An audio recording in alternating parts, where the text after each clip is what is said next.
Are you righteous or are you filthy? Many people like to think that they're righteous due to their beards and hijabs and niqabs and maybe praying their prayer, and they think that, oh, this means I'm righteous. But when tested, they expose how filthy and nasty their hearts really are. In this video, I'm going to share with you a Quranic test that you can use, which will expose the truth about yourself. Now, it's really important that you only use this test for yourself and not others. In my years of giving da'wah and doing business, I have met all sorts of people. Everyone from righteous scholars to ignorant innovators, from generous businessmen to greedy thieves. And this test has worked 100% of the time. So stay tuned to hear what this test is, inshallah ta'ala. And if you stay all the way to the end, we are going to show you how to gain access to the 7 Steps to 7 Figures webinar, which is going to be taking place on the 23rd. We're going to be showing you how to scale your online course or coaching businesses to 7 figures, the way that we did with Allah's permission. Without any further ado, let's go.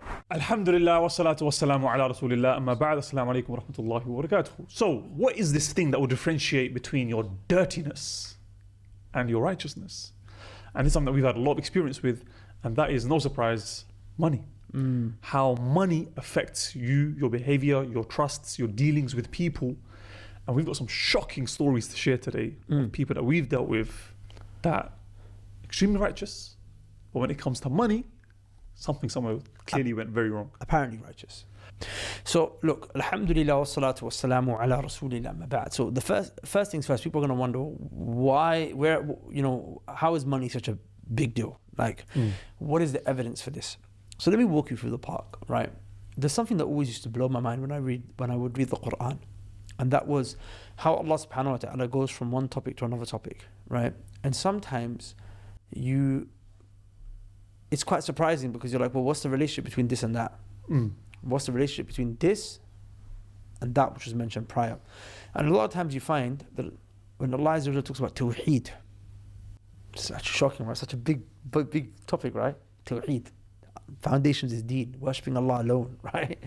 Allah Azza wa Jalla talks about that.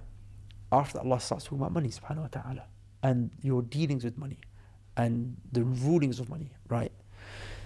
One of the primary examples of that is Ayatul Kursi. Ayatul Kursi is mentioned, which is the ayah, the greatest ayah in the Quran, because it's all about Allah, nothing but Allah subhanahu wa ta'ala. Then a few other ayat that are about Allah subhanahu wa ta'ala. Then after that, pretty much up until just before the end of Surah Al-Baqarah, pages upon pages. Transactions, riba, debts, you know, sadaqah, charity, how to give charity, and all of this stuff. What's the connection? Likewise, you find in Surah Al-Hadid, where Allah subhanahu wa ta'ala, and I've given a few examples, there's many here, in Surah Al-Hadid, which is a very powerful surah in the Quran. Allah starts off the surah describing himself.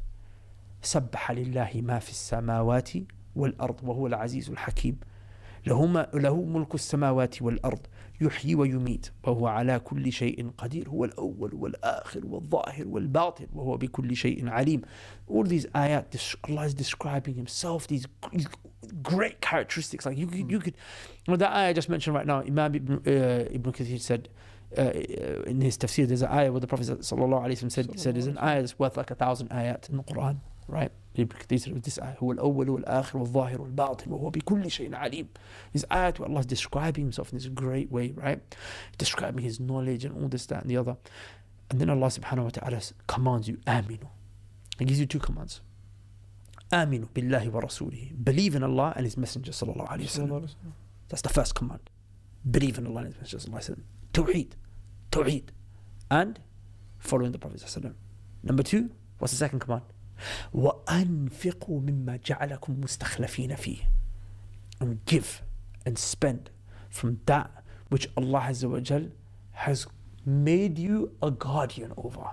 You give from the wealth that Allah has made you a caretaker over. It's not your wealth. Allah has made you a caretaker over that wealth. Spend from it. just really quickly, if you're a course creator or a coach, are you confused about how to scale your business to 7 figures? If so, you might be even more confused as to how we managed to scale our courses to 3 million plus whilst we were seeking knowledge and giving dawah full time. And you might be even more confused to see all of these brothers here that you can see on screen, how I've been helping them use the exact same formula for their businesses to scale their course and coaching services. We're seeing crazy results. Brothers are doubling their income in the first 2.5 weeks. Some brothers making 5x in the first week that they've been working with us. Some brothers doubling their monthly recurring revenue in just 2 days. So alhamdulillah, the fruits are there and I want to share them with you, inshallah ta'ala. I know you've been working hard, building your course, your coaching program, but you want to get to 7 figures so you can earn back your time to worship Allah, seek knowledge, spend the money that you make for Allah's sake, spend time with your family and create wealth for the next generation with Allah's permission. So for that reason, I'm going to show you and share with you the 7 steps that I've outlined to 7 figures that we did, that we implemented to get to 3 million plus. I'm going to share this with you and give you access to this on the 23rd of this month on Sunday, 2:30 p.m. UK time. Just go to the link below right now. Just quickly go right now and register your interest. Save your seat before you miss out. This is going to be the biggest event in the Muslim entrepreneurial space, inshallah ta'ala. And I have made a promise to make every person who misses it regret not turning up. So with that said, we'll see you there. So then I looked at the tafsir because it really, this surah really amazed me.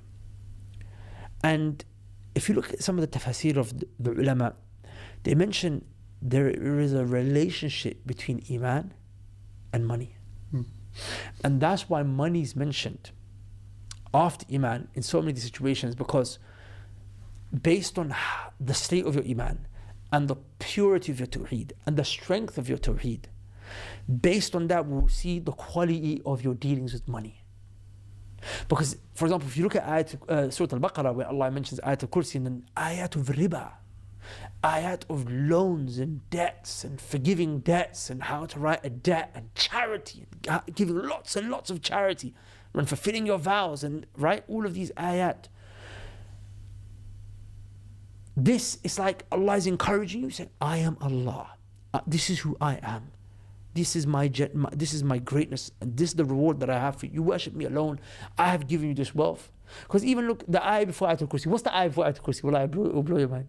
يا أيها الذين آمنوا أنفقوا مما رزقناكم من قبل أن يأتي يوم لا بيع فيه ولا خلة ولا شفاعة. Oh, you who believe, give from that which Allah has provided for you before a day comes in which there will be no transaction or friends that will be able to help you, get you out of that. So it's like Allah wants you to do good with money. What's good with money? Charity. To not deceive, to not cheat, to not do riba, right? To not be greedy, to be generous. All of these things that come with money, right? He wants you to be good. So money will destroy you, right? If tawheed is not there. So if the deen, if iman is not there, it will destroy you. And because remember, the nafs wants to indulge in opulence and to be greedy and to oppress and just look out for itself.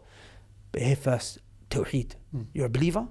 Okay, now that you're a believer, don't do riba. Now that you're a believer, give charity. And that's why this ayah, now that you believe in Allah and His Messenger sallallahu alaihi wasallam, and you've heard all of these great characteristics of Allah in Surah Al-Hadid, anfiqu, give, spend. So then that shows the relationship between a person who's iman and a person who what? Sorry, so what this shows, this is the point I'm trying to get at, is that it shows the quality of your iman. Like Imam Ibn al-Qayyim, I was reading this today in his book Al-Fawaid. He mentioned something beautiful. He said that you have an internal and an external, right? In this book right here. You have an internal and external. Your internal is knowledge and your external is actions. Of course, there's actions of the heart as well, right? But there's an internal and an external. And he's like, don't get it confused, bro. If your external is lacking, that's a proof of your internal lacking.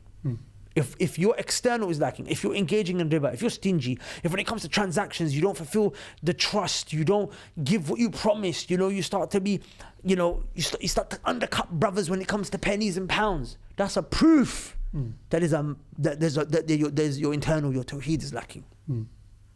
One thing I want to highlight that you mentioned, I was trying so hard not to interrupt it. Yeah, Jazakallah khair. Actively.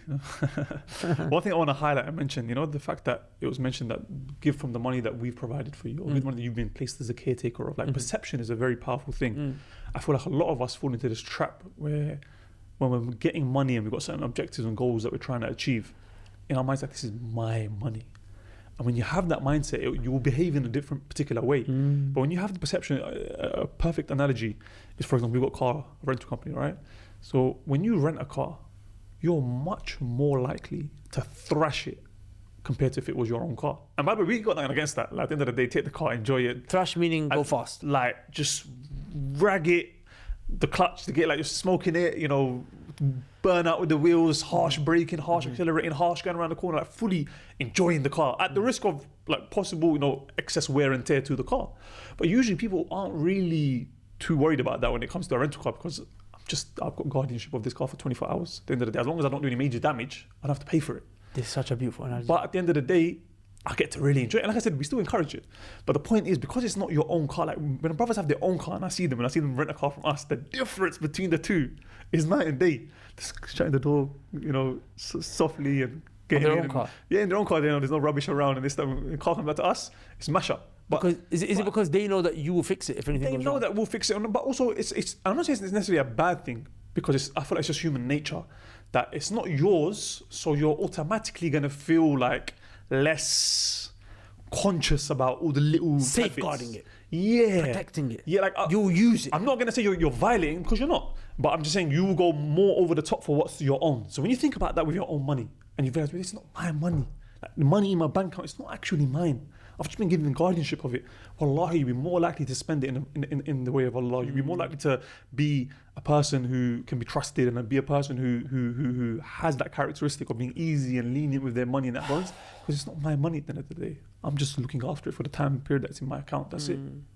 But I feel like, perception is a powerful thing, man. So you know what I love about the analogy? Because it's obviously when you say thrash the car, you don't mean do something illegal or do something that's going to damage the car intentionally. But the point is that you're a bit more free with how you use the car, because if any wear and tear happens, it's your job to get it fixed. Yeah. So likewise, if any wear and tear happens to your money, Allah, who gave it to you in the first place, will top it up for you. Will top it up for you. I actually love that analogy. Yeah. Sometimes I come through with the analogies. Like, sometimes they bang, sometimes they don't. Hopefully, stash the money then. We should stash the money then. But also, by the way, on that note, right? On that note, to spend your money, and even in charity, without consciousness, right? Just giving, right? And you're struggling, and your family's struggling, right? It could be a problem as well. But that's something that I think we'll discuss. We discussed it with seen that, didn't it? Yeah. It said it comes down to what you can handle. Right. What you can handle, what your family can handle, knowing your limit, and you can push to that limit. Yeah. That's obviously a discussion that we can maybe link them to. So if you can link it below. But you know, one of the things that really kind of brings all this back home for me is the statement of Umar. And Umar ibn Khattab radiallahu anhu, and we've all heard this statement before. Like, this is one of those statements that everyone just grows up hearing, to the point where I heard it so early on in my years that I didn't even know it was authentic. Because you know, the way I move is that anything I heard prior to starting practicing, I just question it because I heard it from different sources. I read Qul Huwallahu Ahad 70 times on this day at this time, and this will happen. Yeah. This and so on and so forth. So Umar ibn Khattab radiallahu anh, there was a man. Umar wanted to find out about him. He said, does anyone know who he is? And a man stood up and he said, Ana a'arifuhu. He said, I know who this man is. So Umar wanted to check, do you really know who this man is? Like, like we claim, yeah, I know him. I know him, right? If someone wants to get married and you inquire on behalf of your daughter, do you know this guy? I know him. But what, do you really know him? How do you measure that? How do you measure that? So Umar asked 3 questions to see if you really knew him. He said, هل سافرت معه? Have you traveled with him? Because when you travel with a man, you get to really know who he is. So You get to know yourself when you travel. you get to know a lot of things when you travel. A lot of things. He said, La, I don't. I never traveled with him. He said, هل جاورت معه? Have you lived with him? Because when you live with someone, again, you get to know exactly who they are. To the point you get to know their hygiene. You get to know, we'll get less behind in the toilet bowl. You get to know a lot of things. Late night conversations, what the person's really on. Right. And people, you know, when you share a room with someone, clean the freaking toilet bowl. Honestly, you know hygiene? So that side note, yeah? It's a big thing, wallahi. Honestly, don't impress people with your lack of hygiene. Anyway, Then he said to him, no, I haven't lived with him. Then Umar asked him the third question. He said, هل تعاملت معه Have you done business with him? بدينار ودرهم? Have you done business with him? Have you transacted money with him? He said, لا. He said, إذن أنت لا تعرفه. He said, so then you don't know who he is. Do you understand? And wallahi man, I remember reading a ta'liq of a sheikh on this statement. He says, sometimes you'll see people, yeah, and they look so practicing. You know, they're in the lessons, the beard, they even pray in the salah, in the masjid. You see them. But when you do business with them, they expose you to an ugly reality that you wish you never saw. An ugly reality that you wish you didn't see. And it's not always intentional. There are some, I would say, dealings that we've had where at the end of the day, intention is something within someone. It's hard to think, but sometimes from the apparent, you can suss out like something's not adding up here, right? We've had dealings with people, Barik, righteous brothers, and so on and so forth, and it seems as if they were trying to do something a bit odd, right? Let's just call it odd. But then there are other times where it's just like a person is just genuinely just like naive when it comes to money, which is a problem in and within of itself. Yeah. Like the end result is the same. The end result for both people is the same. You just you get violated. But one, there's a malicious intent behind it, and the other one, there's like a ignorant naivety behind it. But like I said, both reach the same end goal and objective. So for you, the only difference is one, I guess, is easier in your heart to forgive than the other. Yeah, so this is something that I'll be honest with you, it messed me up for a lot of years, man. There's some people, like you said in it, that you could just see, bro, money makes them go different. Bro, what the hell's wrong with you, bro? You know what I'm saying? I'm saying different, and different. We could go on for hours. Yeah, just sit here and make a story after story after story, and you guys will be shocked. Yeah, but then there's some people. I know they're people of khair. I know. Wallah, uzaki ma'allahi ahada. I don't try to pray it's anyone before Allah, and I don't know what's deep inside people's hearts, but we hope good of the believers, right? There's some people, wallah, man, it just didn't make sense to me the way they would deal in a transaction. Like, for example, they would borrow money and never pay back, and you'd think, bro. And it's not even that, because if someone genuinely doesn't have the ability, that's different. But then they're doing things and spending money in other places. And like, you got debts first that need to be paid off. Like, surely that should be weighing heavy on your neck. Like, at the end of the day, if you die and you got debt on your neck, the Prophet ﷺ refused to pray janazah on someone until his debt was paid off. But I'm saying there's some guys that would do that because it's violating, they're taking your kindness for weakness, and there's others. I'm not exaggerating. He's just forgetting that he's taken on this debt. Yeah. Like as in, he'll take the debt in the moment. And then forget they took it, right? Because usually some people take debts in heightened states of emotion, and he was just bad at remembering the debts that he took. Another brother who take on an agreement, a contract, and then for whatever reason he will back out or not fulfill, or very kindly, politely request the change. The agreement, like. It's a request where it's like, it's in a nice way, but there's no other option. Yeah. And you're like, bro, you're good. I said, I don't actually think bad of you. What's wrong? Why are you being like this? Until one of my mashayikh, he told me a story. Again, that many of us have probably heard. But it just made me understand so much. And it made me think good. It made me find an excuse for the brothers. And I also tell you how to deal with the brothers. But it made me find an excuse for the brothers. It was the story of Abu Dhar. Abu Dhar was a great companion of the Prophet ﷺ, great sahabi of the Prophet ﷺ. He was the one that, the Prophet when he accepted Islam, he stayed with the Prophet for a bit. The Prophet ﷺ sent him back. He went and brought his whole tribe back to accept Islam at the hand of the Prophet ﷺ. Abu Dhar, the Prophet said to him, Abu Dhar, if you are ever given an opportunity to rule over two people, don't. Do not take leadership. You know why? Because of a weakness inside of him. هو رجل ضعيف Okay, he was a man that was weak. Now, that doesn't mean he was weak physically. In terms of his iman or in terms of righteousness. No, it wasn't.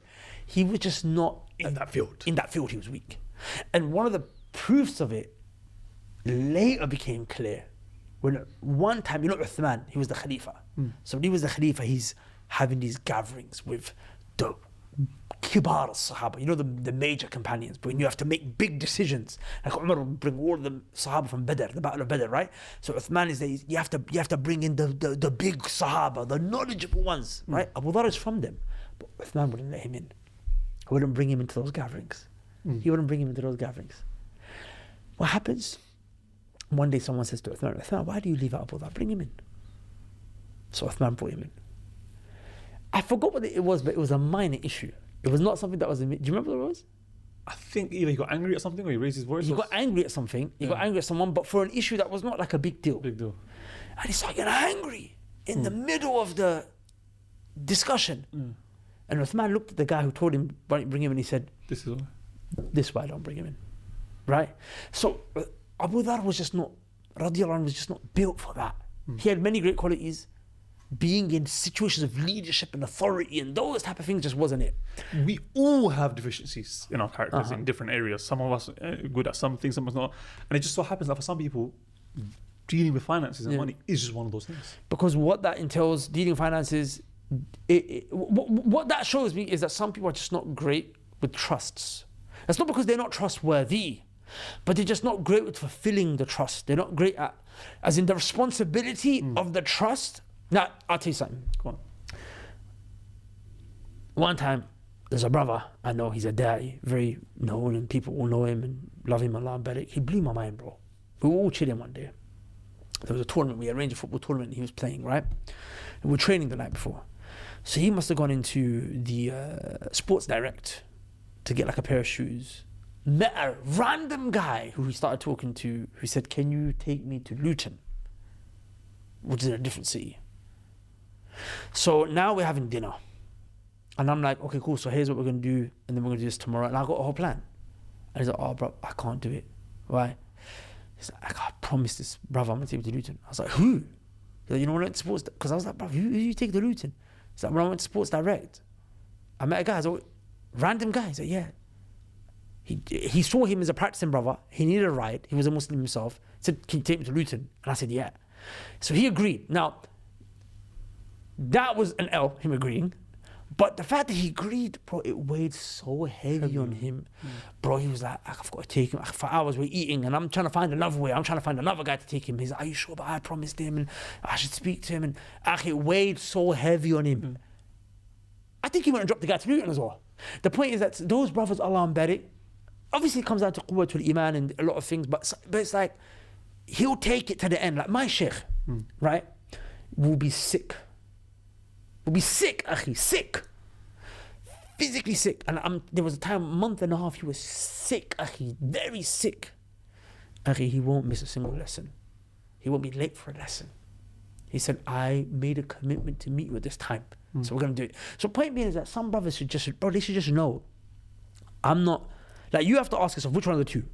Are you dirty at heart? Right, may Allah forgive us because we can all, it could be us, man. Allah, you know what I'm saying? We have to check ourselves. But is it that your heart is sick? Do you lack in iman and tawheed? And that's very hard to see because in the moment you just see yourself being oppressed, but this is stingy, this is underhand behavior, this is shady behavior. You know what I'm saying? Or is it that you're just weak? Now, you know that one brother I told you about, the one who maybe, not good at fulfilling. I respect him so much. He came to me and said, I realized that I got a deficiency, so I'm going to stop making agreements. And that's one of the reasons I love Ustad Yassin. This guy is like soap. You can't catch him. He slips out your hand. Soap, bar of soap. You try to catch it. It just slip out your hand. Okay. You cannot pin him down to an agreement. You can't. Okay. His default is, we'll try, we'll see, inshallah. And that's because he knows he doesn't want to put himself, he doesn't want to put himself in a position where he's going to have to follow through, because then, you know what I'm saying, you have to follow through. And if he does put himself in a position, he follows through. Do you know what I'm saying? I'll tell you a funny story, Go on. where I feel like, alhamdulillah, I'm not saying I'm like this, but in this moment, Allah allowed me to be like this. Yeah. I ordered a Subway. This was Subway on the boycott list. I don't know. I don't even know either. Okay, but this was, I'm talking 2018, 19 or whatever. Me and my wife ordered a Subway, right? 6 inch. It came, and they sent footlongs. Oof. So it's double the size of what I ordered. Yeah. I checked the receipt. I thought maybe I accidentally put in. Sometimes that happens. I accidentally put in footlong. Now I actually put in 6 inch. So what do? So I thought, okay, cool. Let me just contact. I think in the UK I used to use Deliveroo.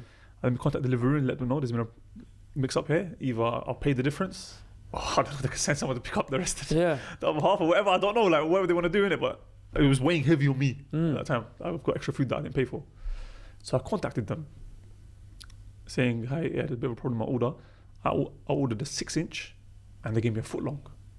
Do you know what they responded? I think it must be like an automatic response. Really sorry to hear about you're not happy with your order. We refunded you the money.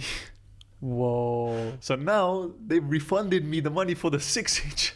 So now I've got a foot long and I ain't paid nothing. Wow. So now I remember I reached out to Yasin.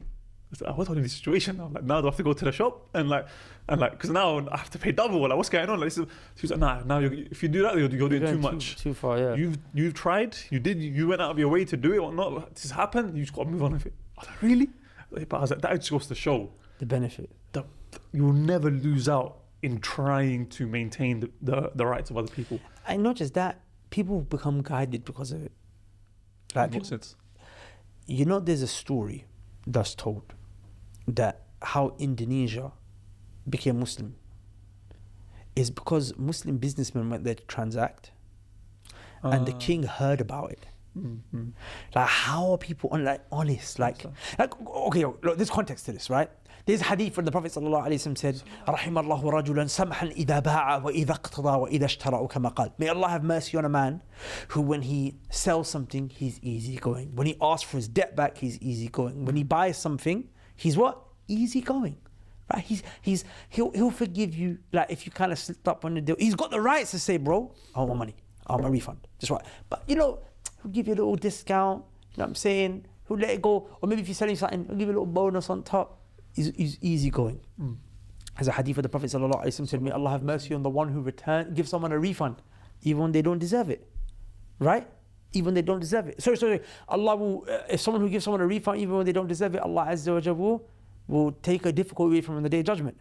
So I'm saying there's all these hadith where this makes you think, you know what, like, what does this result in? This results in equality. This results in, oh wait, let me give you extra, or I gave you a damaged good, let me pay you your money back, and then maybe you can keep it. This results in, like, you know what, I've bought enough for today, I've sold enough for today, so I paid my money, but my brother here hasn't sold, so don't buy from me, buy from him instead, right? It results in these type of things. So then the king of Indonesia heard, and he said, listen, who are these people? Like, this is not known. Transactions? So just, so fair, so lenient, so generous. He called them in, was amazed by what they had. They said, Islam makes us this way. He accepted Islam, and the rest of the people accept Islam. And I've seen it, bro. I've seen situations where I've gone to people and I'm like, you gave me this extra, or I owe you this, or it's like, whoa. Like, people are actually confused, like, are you sure? Like, there's only one time where me being honest, like, got longed out. Every other time people are like, oh, don't even worry about it, keep it, and their iman increases, or they get interested in Islam, right? There's only one time where it got long and they actually made me pay for it. Oh, okay. No, the cold plunge thing, I was baffed. I thought she was actually going to say, yeah, you need to pay for the extra 5 minutes. But no, she misunderstood what I was saying. She was sorry. Are you free in 5 minutes or something? Yeah, we weren't cold plunging with no women. It was the woman in the reception. The receptionist. Yeah. Basically, I went a minute over and I was trying to tell her, look, do I have to pay extra? But she made me stick around. But it was because she was busy, not because she wanted me to pay extra. Yeah, so how can I help you? No, but I was in the Hilton hotel in Mecca, one of the Hilton hotels in Mecca, and I brought in an extra guest or something into the executive lounge. We have to pay. So I went on the day of the checkout just to let them know. And the lady must have been new. She was like, okay, sure. And then she made me sit there for half an hour trying to work out how to take the payment. Because apparently, like, backdating a payment like that is hard. Because on the system it said I don't owe anything. So she went out of the way to get the payment from me. Do you understand? And I think what ended up happening was, it got so long, she was like, leave it. But I did kind of feel like serious customer service. Like, you made me, like, as in, you made me sit here. You went out of your way to get the payment from me. But at the end of the day, that's one time for all these other times where you know, if you get nothing else but the barakah. But I'm saying, if you get nothing else but the barakah. let's say, for all we know, something was going to happen to you. But because you were kept in that lobby for those half an hour, you were saved from that calamity. Something could have fallen on your head, a bird could have pooed on you, or Allah alam, anything. If nothing else, ajr, well. truthfulness, honesty, right? So how do we now deal with these kind of people? That's what we said we were going to conclude with. So I would say deal with them in two ways. I would say,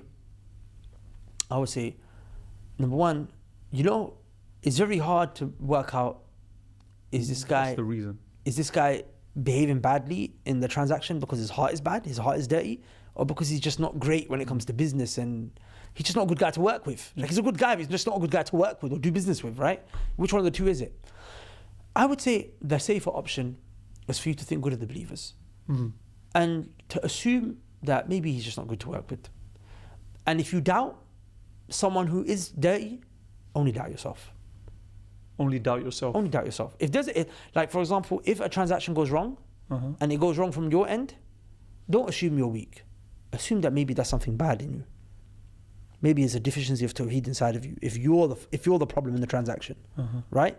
If you're transacting with someone and it seems to be a problem, then maybe the issue, and it's from you, don't assume that, oh, I'm just not great at transactions. Maybe assume, do I have a deficiency in my iman and tawheed? I see what you mean. Do you understand? Yeah.